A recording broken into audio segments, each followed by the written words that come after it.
Welcome to this rate splitting multiple access webinar series. So this is our second season of this webinar series on RSMA, and this is our sixth webinar of this second series. And we have the pleasure today to host Professor Petar Popovski from Aalborg University. So Petar is a well-known figure in our community. He's an IEEE fellow, he's professor at Aalborg, he's also professor at University of Bremen. He received his diploma of engineering and master degree from University of, St. Cyril and Methodius in Skopje, and his PhD from Aalborg. He received many awards, prestigious grants and awards from various institutions, and recently he's been also very active as the editor-in-chief of JSAC, which is one of the most prestigious journals in our community. His interest in a very broad range of topics in the area of wireless communication theory, and some aspect of information theory, and he recently authored a book on wireless connectivity, an intuitive and fundamental guide. So today we will have the great pleasure to listen to Petar's talks, and I'm sure you will have a very new, interesting perspective on this field of rate splitting multiple access.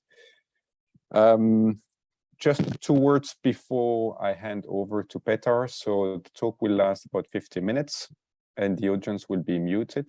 Any questions you may have, you can type them down in the chat, and then we're going to reserve about 10 questions at the end to answer the questions, and you may have chance also to raise any questions during that time. Thank you very much, and enjoy the talk. So Petar, thank you very much, Bruno. I hand it over to you. Thank you very much for the invitation and for your kind introduction. As I mentioned also at the beginning, I mean, rate splitting is a topic where Bruno is definitely one of the primary experts. So I of course, I'm a bit anxious what new things I will tell him and this community. But you know, let's talk about some protocol aspects of rate splitting multiple access. I'm not sure whether I will take 15 minutes, maybe a bit 35 to 40, but let's see how it will go. So let's move to the agenda. So I'll talk about some basic questions in access to basically try to classify the problems that we are seeing in access into different groups, and then put a perspective on rate splitting as a generalized type of access, and show some features about how this could be used with respect to the 2 types of problems that I have defined. Then I'm going to talk about heterogeneous 5G services, how it is related to the heterogeneous requirements of the services as defined in 5G, and I think a lot of those we are going to see as a continuation within 6G. I'm going to talk about specific work done by some collaborators, and actually it was a visiting PhD student in my group, Roberto, who did something on user clustering and machine learning.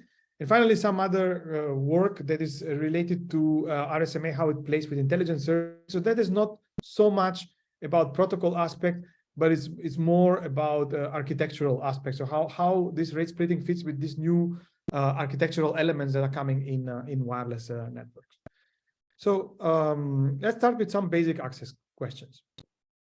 So there are 2 fundamental questions in access, and I think we must differentiate them. One is the problem of channelization. So the problem of channelization is if you're given a set of resources like time, bandwidth, power, or antennas, how do you create communication channels? How do you create streams? That's a problem of channelization. For example, a CDMA system, a single channel could be a single CDMA code. In time division system, a single channel is a time slot, or in a frequency division multiple access is a frequency, bandwidth, and so on. The point is that when a user is active and has data to send, the user is capable to use one or multiple of these channels. That's what channelization is defining what are the basic units that we are going to allocate. And the questions there that we are posing is how to define what are these channels and resources. Is it a CDMA code? Is it a time slot? You know, there are different ways in which we could define it. Is it a spatial channel, for example, with multiple antennas and so on? Then we have the problem of allocation. And this is a different problem. This is a different problem because the problem of allocation is related to what a user needs at a given time. Meaning that we can define a TDMA system, but we need to run a random access protocol to allocate the TDMA. Or we can define FDMA system, but we need to run an access protocol to allocate those, right? If it's in the uplink. And then, so that's why I'm saying these two problems are different. And this is not, of course, noticed by me. It's there's a very fine paper written by Robert Gallagher, which is the same Robert Gallagher for information theory, about perspective on multi-access channels. And he speaks exactly about this problems, about multiple access problem, but from a viewpoint of information multiple access model, where we have achievable rates region, and a protocol problem where we have randomized activation of the users and access and sharing of resources. And of course, this channelization can be used in the downlink or in the uplink. But the problem in the downlink and the problem in the uplink is different. So let's look into that. So in the downlink, the point is that we have a centralized knowledge about the current traffic needs. And then the allocation does not suffer from uncertainty who needs what, because we can define the channel and we say, okay, I have data for 3 users, and I will create these 3 channels, these 3 slots, for example, or these 3 superpose these 3 messages in NOMA and send it to this user. I will allocate this much power to the second user and so on. So we have no uncertainty about the traffic. So somehow the channelization and allocation are conflated. On the other hand, in the uplink, so what I'm saying conflated is the following. Let's take NOMA, for example, where we are multiplexing the users in a signal domain. So I have a limit on the power, total limit on the power, and then based on the demands of the users, which I know perfectly because they're in the downlink, I can allocate power to different users and allocate rate and so on, based also on the channel knowledge. But I have this total power and I have knowledge about the users, the user demands at this moment. In the uplink, the problem is opposite, because if I have 3 users that want to send to the same base station, there's no sense in limiting their sum power, because everybody has individual power. Of course, we could complicate the problem and put a limit on the total power transmitted, but in principle, every user control his or her power level. So the problem here in the uplink is that neither the base stations nor the other users necessarily know the current traffic demand of a given user. Because if they know it, if the users know the traffic demand of the other users, if everybody knows everything else at a given moment, they could actually make a schedule by which they would not collide, and they would perfectly allocate the channelization resources which were defined before, right? On the other hand, the problem of uncertainty about who wants to use the resources creates conflict in using the channelization. So we can, I mean, by defining FDMA, you're not solving the problem, because this FDMA has to be still allocated, right? So you need still to run a process of allocation. You need to run a process where the users will learn which resource is allocated to them. And that's why I'm saying that allocation poses its own challenge, whatever the channelization is. So that channelization is a different problem from allocation, and this is particularly true in the uplink. In the downlink, the allocation problem is a problem of scheduling, right? So basically, the higher level scheduling, how you do this, how you put packets to different users at a given time. And in that sense, there is an important innovation in rate splitting, as I'm going to talk later on, because it's it's combining some typical higher layer procedure with a lower layer procedure. So what are the options for channelization? Let's say that our resource is a spectrum chunk of a bandwidth W and the time duration T, single antenna system. Let's assume that's for the first discussion. And the total number of degrees of freedom is 2 times WT. So we can have two basic modalities are time division multiple access and frequency division multiple access. And then they're equivalent in terms of channelization because we have the same degrees of freedom 2 times WT. So the question is whether we divide it in time or divide it in frequency. So let's say in the simplest case. But they're not equivalent in terms of allocation. Because if you think about this, is that the frequency division resources, they are allocated at a given time, and then they are continued to be used. So that means that at the time of allocation, I need to know what are the demands of the users. On the other hand, if that's not true, that means that I will allocate something of the FDMA. Then if it's not correct allocation, I'm going to use some feedback and then adjust the allocation and so on. But now this is not pure FDMA. This is some form of time division, right? Because we need this causal relationship between learning what is the demand and allocating resources. And this is done naturally time division multiple access, because in time division multiple access, we can causally order the events of transmission, learning about the channel, allocating, and then continuing. So basically, we can say that random access is a preamble to a process of scheduled usage like time division or frequency division. But simply because of the nature of time, we have to do things sequentially in time in order to find out what is the request, let's say, in the uplink, right?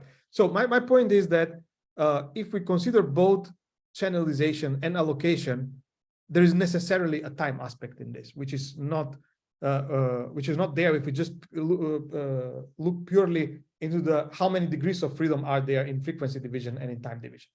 And then you have on top of this CDMA. Unfortunately, we do not talk so much about CDMA, but it's a very powerful scheme, which it's a one realization of NOMA with repetition coding, right? So CDMA is using also these resources in a way that is different from time and frequency division because it allows interference. But if you choose orthogonal CDMA codes, then this interference gets canceled. Or if you use pseudo noise codes, then this interference just gets suppressed, right? Because of the spread spectrum effect. Then the other options for channelizations are space division multiple access. This is taken from a paper written by Bruno, Lina, and the other colleagues recently. It's a basically very comprehensive tutorial on rate splitting, mostly thanks to Bruno and his team. We have the space division multiple access, where the space division multiple access means that we are using the multiple antennas to create multiple spatial channels. And then we can use linear precoding. And we hope that the channel conditioning is in a way that allows the users to be separated. But again, we can create the spatial channel, that's a channelization. The question is, how do we allocate this? So of course, if we think of the spatial, this is a little bit different, the spatial compared to the others, because in spatial channels, you can create a spatial, ideally you can create a spatial channel to the users that are orthogonal to each other. So one spatial channel could be used only by one user, right? So you could, so in principle, it's seemingly you are not losing anything, right? Because you have allocated that spatial channel. If that user is not active, then, bad luck, that channel stays empty. But you can always say that you could have used the antennas dedicated to create this spatial channel to serve other users to maybe get more degrees of freedom. So in that sense, these degrees of freedom are wasted if the user is not active. So again, the problem of allocation versus channelization comes here. And then we have the power domain, where we can, this is, the superposition coding in the downlink, which can be also combined with multiple antennas. And the thing here is that we are using decoding, successive interference cancellation, and then again decoding. So there's this cycle of decoding and successive interference cancellation. And this system works well if the both messages, one which is first decoded and one after successive interference cancellation, can be decoded successfully. But you see that there is a sweet spot there, that the interfering message, which is kind of treated as noise at the beginning, should not be so strong so that we can do some decoding, but should also not be that weak, because after decoding the first message and successive interference cancellation, we can still get some rate out of that, right? So in the spatial division multiple access, we do not have this cancellation. So we are treating the interference of the other users, if the spatial channels are not ideal, we are treating them as noise. In the other case, we are treating the signals of other users as signals and decodable signals. So we are trying to decode them and remove them. So this is the downlink scheme, but in the uplink, we can do corresponding examples, except that in the uplink, I mean, the superposition coding doesn't work in a way that the users are combining their power and creating messages, but every user might be superposing, his own messages. So how do we look into the SDMA and NOMA? So SDMA spatially separates the users that are in the same spectral resource, treats interference as noise, and depends on the channel externality and user deployment, right? So it requires precise channel state information in the transmitter and cannot deal with overloaded situation. While NOMA multiplexes in the signal domain in the same spectral resource, treats interference as a signal and uses successive interference cancellation, also sensitive to CSIT and user deployment, but can help with the overloaded situation. So what are the protocol aspects here? In the downlink, the base station needs to estimate the channels precisely. Again, coming back to this causal relationship between different events, that the channel estimation should precede the actual transmission. So there should be some time division there, because this causality determines the availability and quality of CSIT.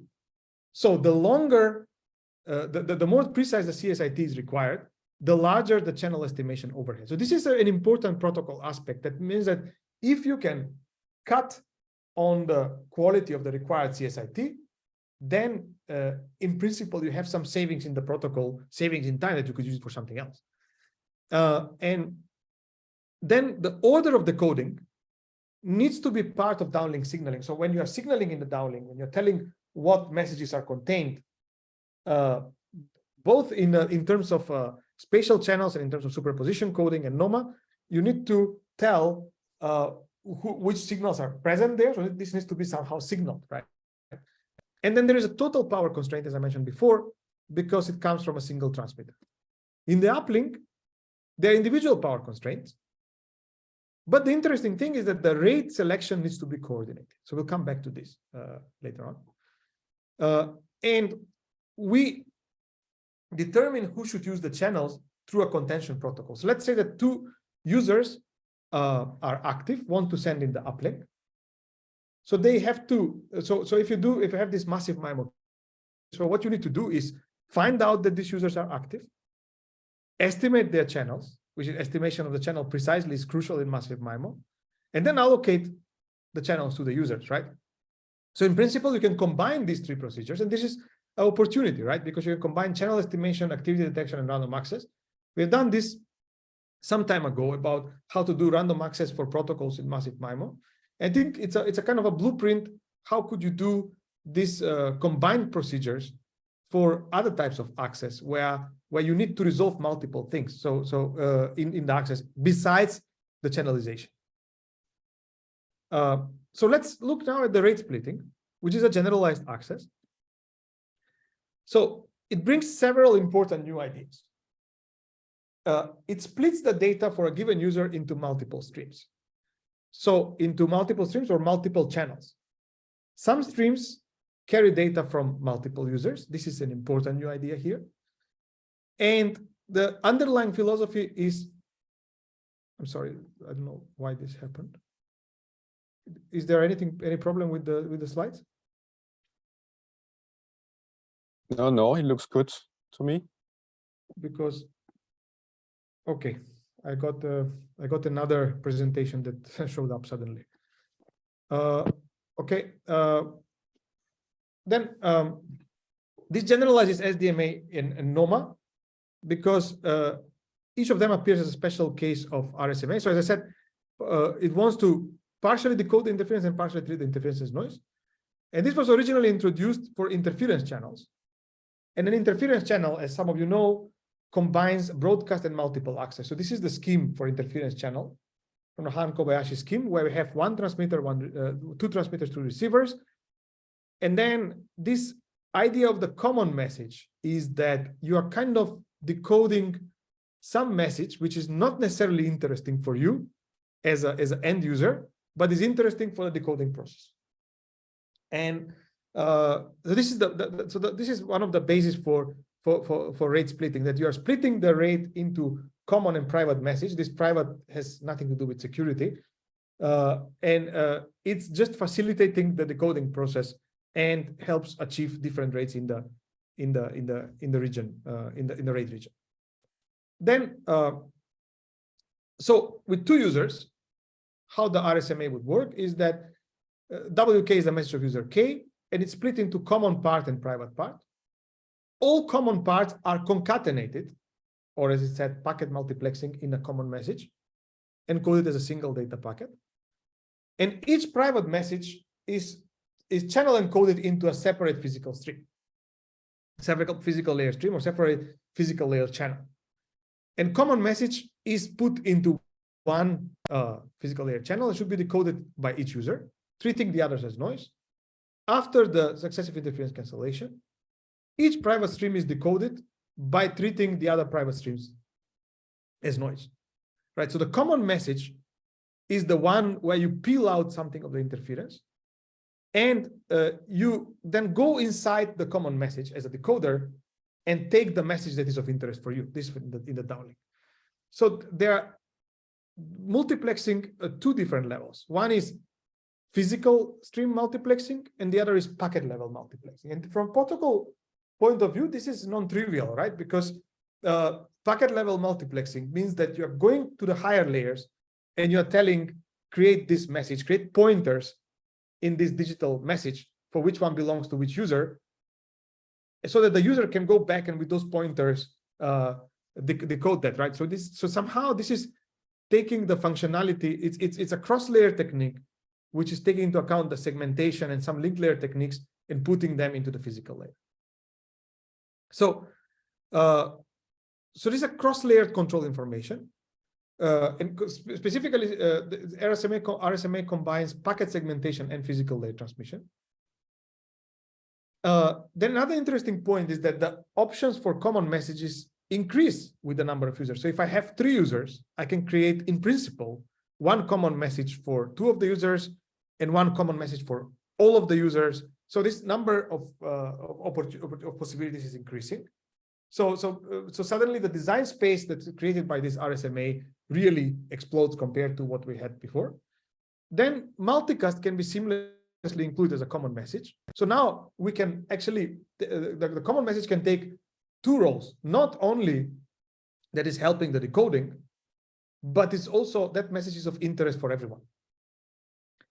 But if that message is not of interest for everyone, then this is enforcing decoding of message that is undesired at higher layers. So this was, I think, the most important idea in the broadcast channel back in '71 when it was introduced, this superposition coding and successive interference cancellation. So decoding messages which are of not interest for you, but which can help overall decoding process. And since we're talking about protocol aspects here, in my group, actually, we found another case where this is relevant and which could be integrated with the rate splitting.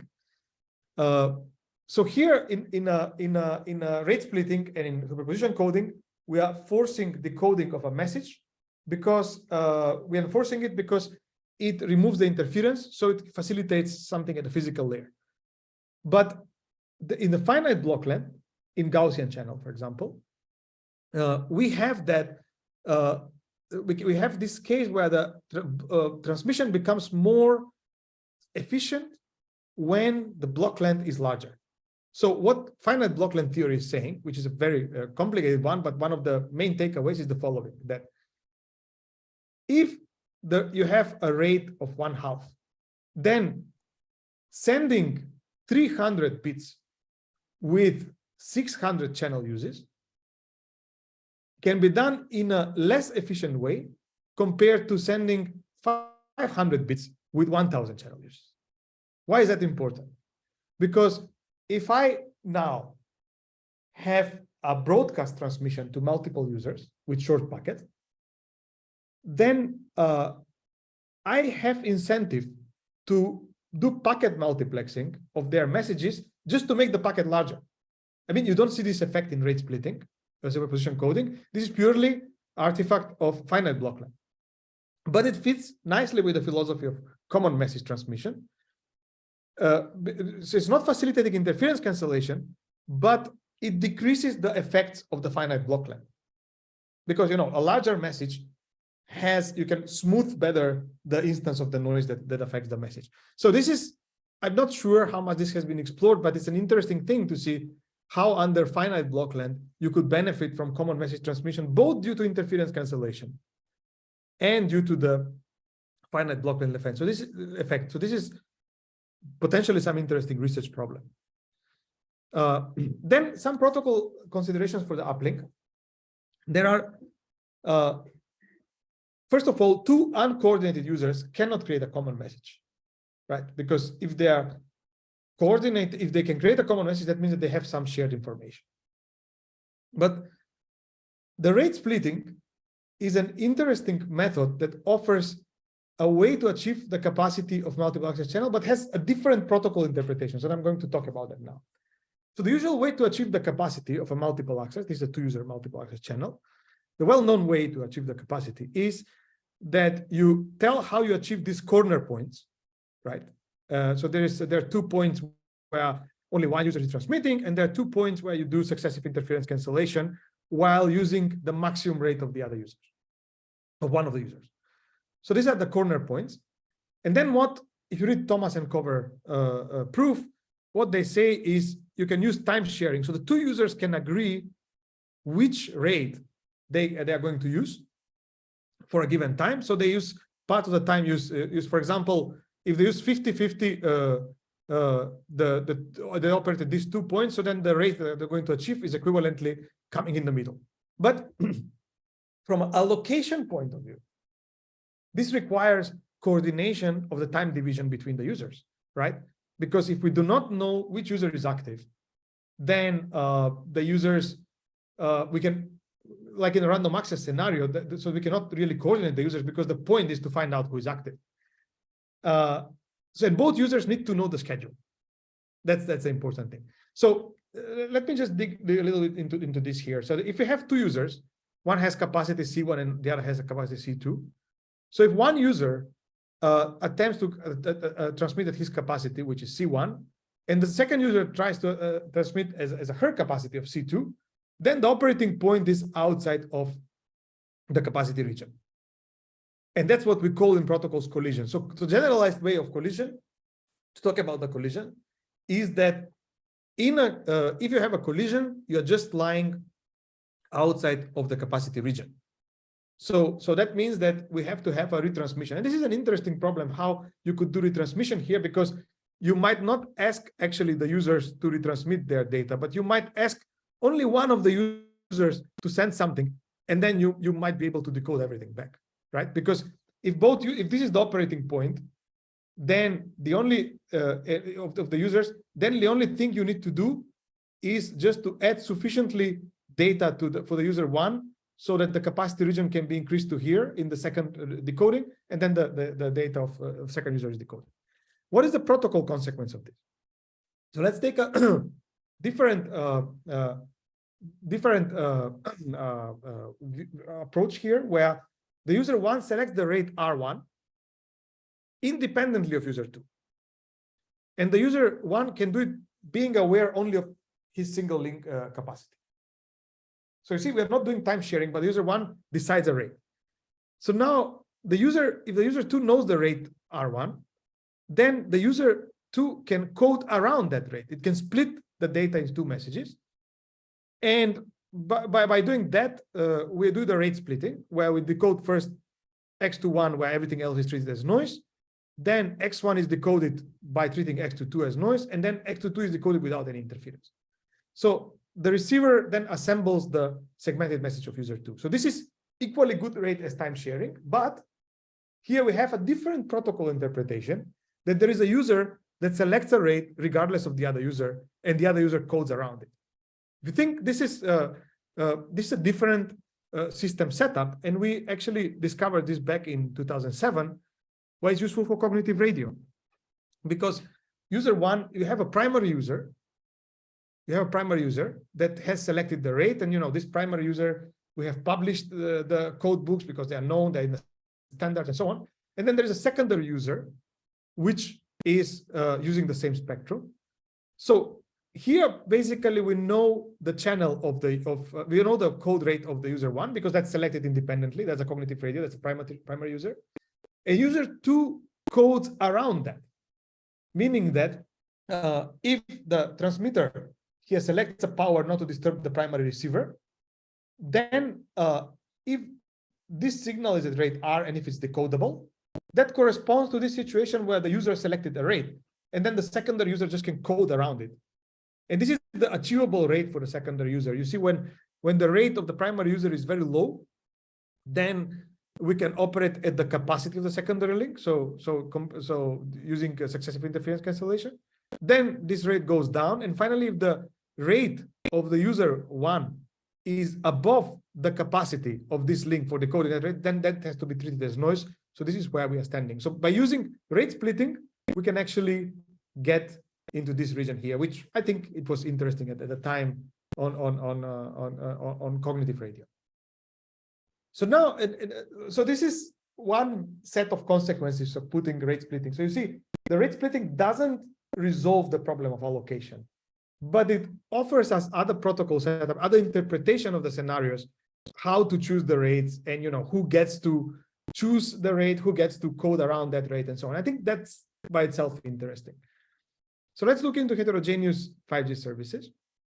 So as many of you know, 5G has these 3 services: mobile broadband, ultra reliable low latency, and massive machine type communication. So one of the main innovation of 5G was to act as a platform to flexibly support heterogeneous services, rather than just increase the rate or just be dedicated to industrial communication and so on. So when we do that, these services, they have to use some chunk of spectrum. So the question that we can ask is, how can they share this chunk of spectrum? So we say that EMBB is a broadband user. So we assume that they are like active over a long term. So we know their activity, so they can be allocated certain channels over a long time. Then we have URLC users. They need diversity, so they have to be allocated multiple frequencies at a given time instant, so that they can quickly send the transmission with high reliability. And then finally, we have the MMTC, where we say that we have sporadically many users, but there are some channels that are shared by them. In this simple example, just one channel is shared for MMTC transmission, and they're kind of sporadically active and transmitting on that channel. So the question is, how do we share the spectrum, the chunk of spectrum between these? The obvious one is orthogonal, where we say this channel is dedicated for EMBB users, these channels are reserved for URLC user, and these channels are reserved for MMTC users. But you can also do non-orthogonal, meaning that we can let these services use the same channels. And for example, EMBB and URLC, they can share channels, so they can interfere with each other. Here, we are using the fact that the URLC users are not always active. If they're always active, there's not much sense to share it. Although I think with rate splitting, we can see some potential benefits there as well. But so when they're sharing it, we say that the URLC users are not active, so let's let the EMBB users use it. But when the URLC user comes, we still can decode the URLC user despite the interference from the EMBB user. And we are considering this in the uplink because in the uplink, the allocation and the channelization problem are different, right? They have to solve both of them. So one interesting effect here is the effect of reliability diversity. So the reliability diversity means that we have the probability of error for URLC, which should be maybe 2 orders of magnitude less than the one of EMBB, and 2 orders of magnitude that one should be less than the EMMTC. So let's say that EM is 10 to the minus 1, EB is epsilon B is 10 to the minus 3, epsilon U is 10 to the minus 5. So when we have interference between EMBB and URLC, because they're not coordinated, of course, then if we what we could do is define the system to decode the URLC with the desired probability 1 minus epsilon U. And then after we decode the URLC users, we remove them, and what is left is the EMBB to be decoded. But because the URLC is very reliable, it will look to the EMBB decoding as almost perfectly reliable system, right? So it's 10 to the minus 5 versus 10 to the minus 3. So we could actually make the math here to fit to make the desired reliability of the epsilon B, right? Of the EMBB user. But the opposite is not true. So we could not, if we have interfering EMBB and URLC, we cannot require that we decode first the EMBB and condition on that the decoding of URLC, because we cannot condition highly reliable event on a less reliable event. So this is always the case if we use, let's say, NOMA in this way. So what would be the way to use slicing? We can do orthogonal slicing, as I mentioned before, and non-orthogonal slicing. And if we can have also non-orthogonal slicing with puncturing, this is what was considered at some point in the standardization. That means here the idea is that the EMBB doesn't know when the URLC will appear. So the EMBB prepares in advance for error, for erasure, by using some erasure code of rate 1 minus k divided by s. So we're using some redundancy. So even if some of the packets are destroyed of the EMBB user, which is the horizontal here, it can still be decoded. So this is different from the non-orthogonal access, because here the decoding of URLC and EMBB is decoupled. So here, for example, URLC, it just comes as an erasure for the EMBB. So EMBB just erases those symbols, those parts of the packet, and tries to decode the rest. While the URLC just sees the EMBB as an underlying interference. And in this original paper, which I've mentioned, we have shown in which regimes one is better than the other and so on. But I don't have so much time to discuss that. I think the important question here is what's in for the rate splitting. And it's again a work that was done by the group of Bruno in a collaboration with me to some extent, mostly for done by them. But let's look into the EMBB and URLC. So we have the interesting thing now is that we have a flexible decoding order. So in principle, we can peel the interference gradually. So the decoding of URLC can in principle be conditioned on partial decoding of EMBB. That's the generalization here. We cannot say that rigorously that EMBB cannot precede the URLC decoding, except that if we have a latency constraint, from reliability constraint, this is not a problem, but from latency constraint, it is a problem. Because if we need to wait to decode the full EMBB in order to decode the URLC, so then there's a problem. But if we just look into highly reliable communication with no low latency constraint, and then we have EMBB, which is less reliable, then actually it can be conditioned. So I'm not sure that this was addressed appropriately in the literature, because normally we look into the low latency, but it's a good topic to consider. And RSMA still does not solve the problem of unknown activity of the URLC, but it mitigates the uncertainty of the channels through flexible decoding. And this is shown in this paper, which I mentioned here, where unlike the first paper that I mentioned, where I consider a single URLC user, here we consider multiple URLC users, and some of which are splitting the message and is facilitating decoding of multiple URLC users. I think another interesting case is the EMBB and MMTC. And this here, I try just to show a graphical justification why this case is interesting. So the decoding of MMTC uses successive interference cancellation. It starts from the strongest one. So this is what happens in the NOMA case. You get URLC, you get MMTC and EMBB, and then you look who is the strongest MMTC user, you decode, remove. Then you go to the next one, decode, remove, and then you're coming to the stage where you can decode the EMBB user, the blue one. Then you decode that, and then you continue to decode the MMTC users. So if at any of these steps we stop, then the process stops. So basically, the process cannot continue. And here RSMA comes handy because we say, okay, let's split the message of the EMBB user, and then the decoding order of the messages changes, right? So in principle, we have more opportunities to push the decoding process compared to the case where we had only NOMA. And this is really interesting. And again, from this paper, I can just show you one result where on the x-axis, so the interesting type of evaluation here is what is the rate that I could use for the broadband user versus the arrival rate for the MMT users. Each of the MMT users is using a fixed data rate. That's kind of the simple assumption.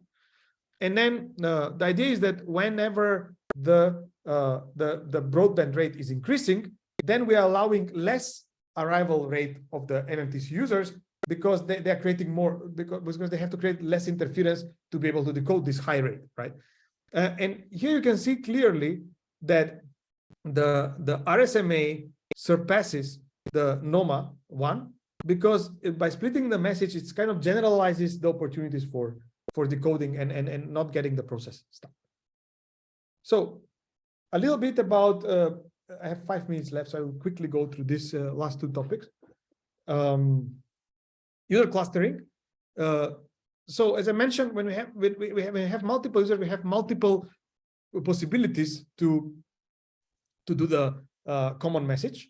And this is the work done within the European training network that we had on machine learning for wireless communication, and mostly done by Roberto from CTTC. One idea is, let's say, to use two-tier precoding, to use two common messages, one common message for all users and one per group, per cluster. And then we want to group the users according to some similarity. And this problem is in general NP-hard. So how the base station sees the user similarity, it can be based on line of sight or angle of arrival, or it can be by, if it's a multipath, we can do it by channel subspace alignment. And we want to quantify the similarity between wireless channels based on the alignment of their subspaces, and then see what is the potential of encoding common messages there, right? So in this paper, we used Kronecker channel model, and this is the covariance matrix where we have M antennas at the base station. And this is the ID complex, the variable part per users. So we want to find the channels that have the same distribution, for example, the same covariance matrix. And to do the clustering, we have to do hypothesis testing whether covariance matrices of two users are same or approximately the same, right? But we do not know the covariance matrix. So we go with the alternative way of similarity, where we are calculating PK, which is in some, based on this, we are trying to see whether the users are aligned within certain abstract spaces based on their current channel realization. And to do that, we train a neural network. And the neural network not only should output what is a similarity, but it should also output a clustering method. So the clustering method, it provides a systematic way of grouping of the users. So we're grouping the users into multiple clusters. And then based on their channel similarity, we say this is the optimal, or we think it's optimal based on the neural network training. And then we create a common, from the base station, we create one common message per cluster, private message for each user, and then one common message for all users that facilitates, the decoding process. So what we have shown, just quickly the results here, is that hierarchical rate splitting, which is the ground truth, performs almost the same as the one with neural networks. So meaning that with the learning process and looking into this channel subspace, we managed to achieve the same as if we knew it, the correlation, and did perfect hierarchical splitting. But then that's much better compared to using a single message, universal clustering, or just not use a common. Each cluster contains only a single user, right? So we are basically, by grouping here the users, we are so basically if each user is a single cluster, then this common message becomes private for every user. Finally, the unavoidable topic these days, intelligent surfaces. We did some work with our collaborator from Finland and Greece on RSMA and intelligent surfaces. So intelligent reconfigurable surface, also known intelligent reflective surface, also known as reconfigurable intelligent surface, is controlling a fraction of the propagation path. And generally, the objective is to cause constructive interference where this is desirable. But this is one common objective of it, to create constructive interference. But I think depending on the communication setup, the objective of how you use RIS is changing. For example, we are just finishing a paper with my group where we use the RIS not to do constructive interference, but just to change it randomly and create decorrelation of the channel in an industrial environment, because you want to basically control the coherence time to be shorter. Let's say if you make the coherence time to be 5 milliseconds, then within 20 milliseconds, you have 4 hopefully uncorrelated opportunities for transmission. Right? But here with RSMA, it was presented in this paper published recently. So we have, in this example, we have 2 users.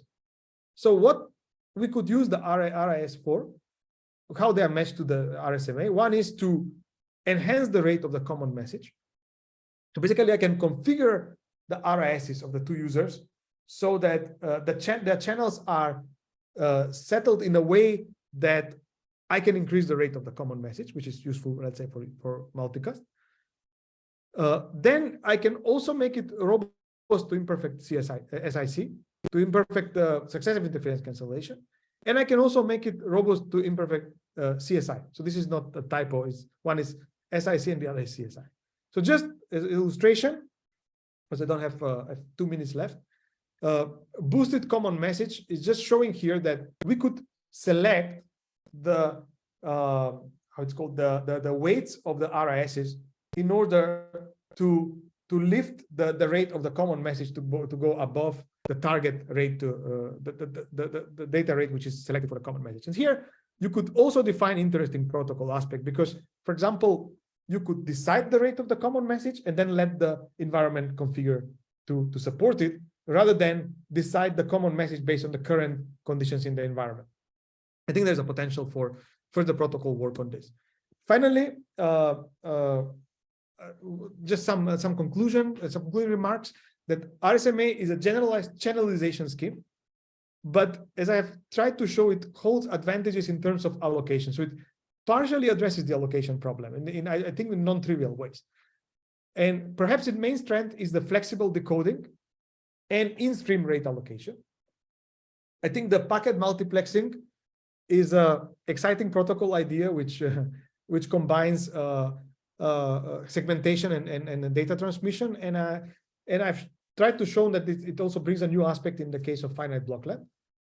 We have also shown that it's suitable for heterogeneous services, and user clustering is needed to reap the benefits of generalized common message. And I've also shown that it works well with the emerging concept of reconfigurable surface. So with that, actually exactly at 50, I'm concluding my talk. Thanks. Thanks a lot, Petar, for the very, very interesting talk. I really enjoyed that. Yeah. I like the connection you made with the upper layer as well, because this is something that we actually never connected much to. So this whole packet segmentation issues and packet level multiplexing, I think this is, and all the related cross-layer optimization that may come as a consequence of that. But I think you touched upon a number of topics. So there are already a few, I think, comments on the chat. So let me see. Yes, slides recording will be available. Yeah, we will put this on YouTube as usual. So we have one question from Arash, from surprisingly or unsurprisingly from Silicon Austria Labs. Would you Yes. please clarify how rate splitting can be helpful when we have URLLC packets and EMBB packets using the same resource blocks, while we know that we have a limited delay budget? Yes. So, so what I try to, as I also mentioned in this paper we have with Bruno and Yuan Wen, is we are not splitting the rate of the EMBB. We are splitting the rate of the URLC because then we are facilitating decoding of URLC users. The problem that I showed before is from the perspective of reliability, you cannot allow in a NOMA case to decode EMBB before URLC, simply because you cannot condition on a worse event. But if you have relaxed, so from the delay perspective, you should never condition URLC decoding on EMBB. That's another point. But if we remove the delay constraint, and if we put rate splitting, then actually we can split the packet of the EMBB user, decode part of it, enable the facilitate decoding of the ultra reliable user, not low latency, and then try eventually to decode the second part of the EMBB user. The interesting thing is that the first message of the EMBB, the first sub message of the EMBB user has to be with reliability which is larger than the ultra reliability of URLC, of ultra reliable. But the second one should not be that reliable because that should just correspond to the reliability of EMBB. I hope this answers your question. So there are two constraints. I mean, URLC is really defined with two difficult things in mind: reliability and latency. But if you remove the latency, then if you look only from reliability viewpoint, because that's what I talked about, the reliability diversity, then you could actually condition the more reliable service on the less reliable one, provided that you split the rate of the less reliable. I think this is a new insight. I agree with that. Actually, I agree. Actually, this is something we have not explored enough because we always tie the reliability and the low latency together. So actually, you always assume that you have to really force to decode the URLC user first. Yeah, so if you just look into the pure reliability diversity, no latency constraints, and just stack the users on top of each other, that would be an interesting study. Yeah. May I continue my question? Is it Arash? Yes. Please. Thank you for the answer, but what I meant is, do we have any delay budgets when we have only, let's say 3-4 users? And I mean, I still did not get my answer for delay budgets. I mean, assuming that we have answered the delays and then thinking about the reliability, I don't think so that it brings the URLC packet and the EMBB packets using the same resource blocks. I mean, this is what I am asking is considering the delay and the reliability at the same time, and then using the rate splitting that you explained. Yeah, if you use reliability and delay at the same time, then the point is that if you have URLC users that are transmitting at the same time, that's a multiple access channel, right? And then the question is whether this multiple access channel has a better chance of decoding when one of them is splitting the message or when just we use NOMA normally. So normally, if you have URLC users, of course, keep in mind that this is a theoretical model. So theoretical model here says that all the URLC users are transmitting within a single subslot. That means that we assume that it's instantaneously decoded after that subslot, right? So, and the only case where we have conflict between two URLC users is when they're using the same subslot. So the rate splitting doesn't affect the delay budget in any sense because it's just decoding within the same multiple access region in communication theoretic sense. Of course, in a sense of practical decoding, that might be taking more time, but it will not take more time compared to, let's say, joint decoding of NOMA users. I hope this answers your question. Yeah, now I got my answer. I have another question if you have time. I don't know, Bruno is yeah, we have 5 more minutes, so any questions are welcome. Just the slide that you were explaining about the machine learning, you had the parameter of M. Was it the number of the resources? No, number of antennas at the base station. Okay. Because that's the channel space that the base station is operating in. Okay. Thanks a lot. Thank you. Thank you, Arash. Any other questions?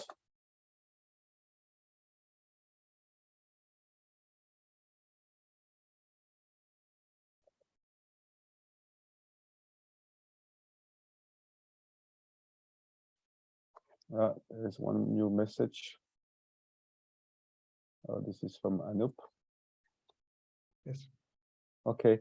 Maybe on the previous point about this latency. I mean, so one aspect of the hybrid ARQ, I mean, or what aspect of latency that actually is important is also this hybrid ARQ things Yes. that we talked a bit better. Yes. So, Actually, so quite a bit. I think we have actually quite a bit. So what are your view on that in terms of latency? So how would the rate splitting could be used to reduce latency due to this whole hybrid ARQ process? Yeah, I think the latency thing, if you consider the latency budget, but not in a single transaction like I have done here in this model, but if you consider a latency budget where you can have back and forth like ARQ process, like also they do in standardization. So the advantage of the rate splitting could potentially be that you have different options of what to retransmit. So maybe you can actually select the options that is going to lead to the fastest decoding of multiple users. So if you have, I mean, one idea we have toyed with, as you know, Bruno, is this idea that you define a common message and you send the private messages, but then you switch the role of common and private message in order to speed up the decoding of whatever has been previously received. So I think Right.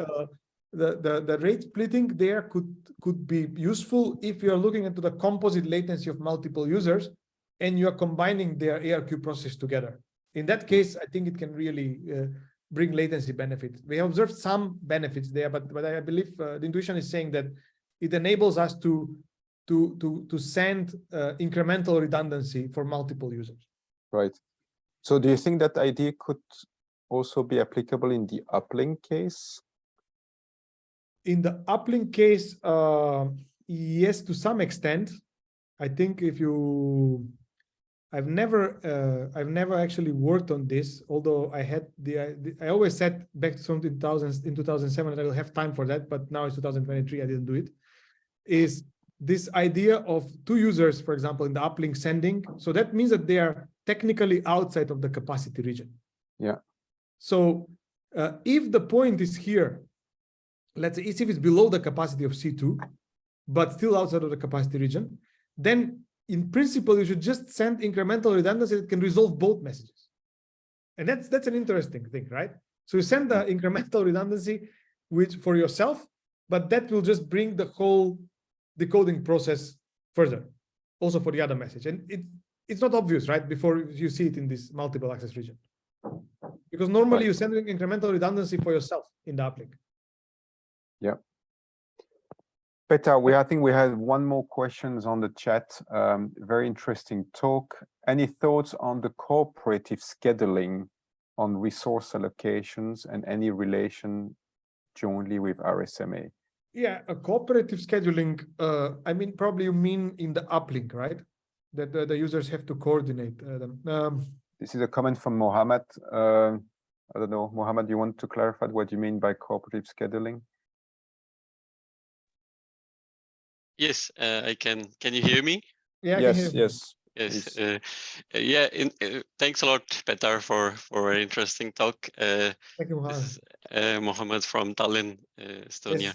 Yes. Actually, we have been doing some stuff related to cooperative scheduling and interference management and sharing information between the base stations. So if you have intercell interference issues and exploiting the cooperative scheduling for that problems. And that's why I was sort of thinking that rate splitting across the base station. So once you have, for instance, the backhaul channel, some sort of interface between the cells, I mean, that will bring us to this scenario of interference channel where you could just put a backhaul between them. So this is like cooperative transmission, and I think there have been a lot of information theoretic works on that they could, and in principle you can also use the rate splitting, yes, because it's general enough. But I don't know from the top of my head what the result is, but there have been in various cloud cases, for example, where you share the same message with multiple transmitters and they encode something jointly, something partially, only on one base station or similar to this. So there is definitely a potential there. Okay, thank you very much. I'll look into it. Thanks a lot, Mohammed. Thanks a lot, Petar, for that question. Okay, I think it's 1 p.m. London time. And if there are no other questions, I think we're going to stop here. Just as a reminder, we're going to put all the videos are on the RSMA webpage. So the link will be provided on the RSMA webpage. So we're going to upload Petar's recording also on this RSMA webpage. And Anup, do you want to say last words about our next speakers? So we're going to have. Am I audible? Yes. Yeah, our last speaker will be Dr. Fan Wang. He's from the Huawei Technology Center, and he'd be sharing the industrial aspect and how rate splitting will be beneficial there.